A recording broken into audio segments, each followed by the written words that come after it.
नमस्कार दोस्तों, मेरा नाम काजल है और मैं दिल्ली से हूँ। मेरी फैमिली में मामी पापा और एक छोटा भाई शनि है। मेरी उम्र 21 साल है। मैं बीए के दूसरे साल में हूँ। मेरा रंग एकदम गोरा है। मुझे देखकर गली के लड़कों का मत ही पूछो जी, और कई बार तो मैंने लड़कों को अपने उस्ताद मसलते हुए भी देखा है। मेरे पापा बिजनेसमैन हैं और वह अपने काम के चलते ज्यादातर बाहर ही रहते हैं। मेरी माँ सरकारी अध्यापिका है और बच्चों को ट्यूशन भी पढ़ाती है। उन्हें अपने स्कूल के काम से ज्यादातर बाहर जाना पड़ता रहता है। मेरा भाई बीए प्रथम साल में है। उसका एक दोस्त है जिसका नाम विशाल है। वह बहुत हट्टा कट्टा है और थोड़ा गुंडा टाइप का लड़का है। उसी कॉलेज में मैं, शनि और विशाल, हम तीनों साथ में ही कॉलेज जाते और आते हैं। मुझे विशाल काफी पसंद था। वो मुझे देखता रहता था और उसकी निगाहों को मैं पढ़ती रहती थी। मैं खुद भी उसे गर्म करने का कोई मौका नहीं छोड़ती थी। मेरी इन सब बातों को मेरा भाई शनि भी समझने लगा था। एक दिन शनि ने मुझसे पूछा, क्या तुम विशाल को पसंद करने लगी हो? मैंने कहा, क्यों पूछ रहे हो? वो बोला, विशाल अच्छा लड़का नहीं है। मैंने कहा, मुझे उससे शादी नहीं करनी है। वो समझ गया और बोला, अच्छा मतलब उसे टाइम पास आइटम समझती हो? हाँ, तुमने सही समझा है। मेरे भाई ने कहा, मगर वो तुम्हें गलत नजरिए से देखता है। मैंने कहा, तो क्या हुआ? मैं कोई घिस थोड़ी ना जाऊंगी। उसने मुझे कहा, ठीक है, जैसा तुम ठीक समझो। अब मेरा भाई भी इस बात को समझ चुका था कि मैं विशाल से खेलना चाहती हूँ। हम दोनों के बीच उस तरह का खुलासा होना मेरे लिए एक अच्छी बात थी।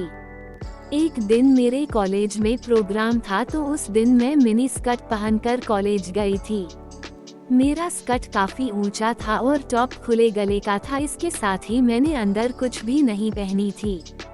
मैं कॉलेज गई और उधर सारा प्रोग्राम बढ़िया तरह से हो गया। फिर मैं कॉलेज से लौटने लगी तो वहाँ पर शनि और विशाल मेरा ही इंतजार कर रहे थे।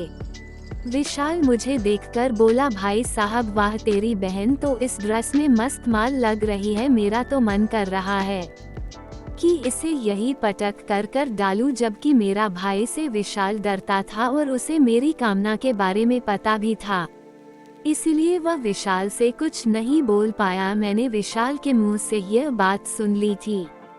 मैं उसे देखकर थोड़ा सा मुस्कुरा दी। विशाल भी मुझे मुस्कुराते हुए देखकर बोला, क्या हुआ, तू क्यों मुस्कुरा रही है? मैंने कहा, मैंने तेरी बात सुनी है मगर मैं ढंग से नहीं सुन पाई हूँ। वो बोला, चल रहने दे, तू सुनकर क्या करेगी, सीधे देख ही लेना। मैंने पूछा, क्या दिखाएगा? तो फिर वो आंख दबाकर बोला, परफॉर्मेंस। मैंने कहा, तेरी कौन सी परफॉर्मेंस होनी बाकी है? वो बोला, 61-62 वाली परफॉर्मेंस। मैं समझ तो गई थी कि साला मुझे कौन सी परफॉर्मेंस की बात कह रहा है, मगर मैं अनसुनी करती हुई बोली कि कौन सी परफॉर्मेंस पर? मैंने तो आज अंदर कुछ नहीं पहना था और बारिश की वजह से मेरे खरबूजे साफ दिखने लगे थे। मुझे आज विशाल से खेलने का मन करने लगा था। मेरी मम्मी भी आज घर पर नहीं थी। वो अपने स्कूल के काम से शहर से बाहर गई हुई थी और हमारा घर विशाल के घर से पहले पड़ता है।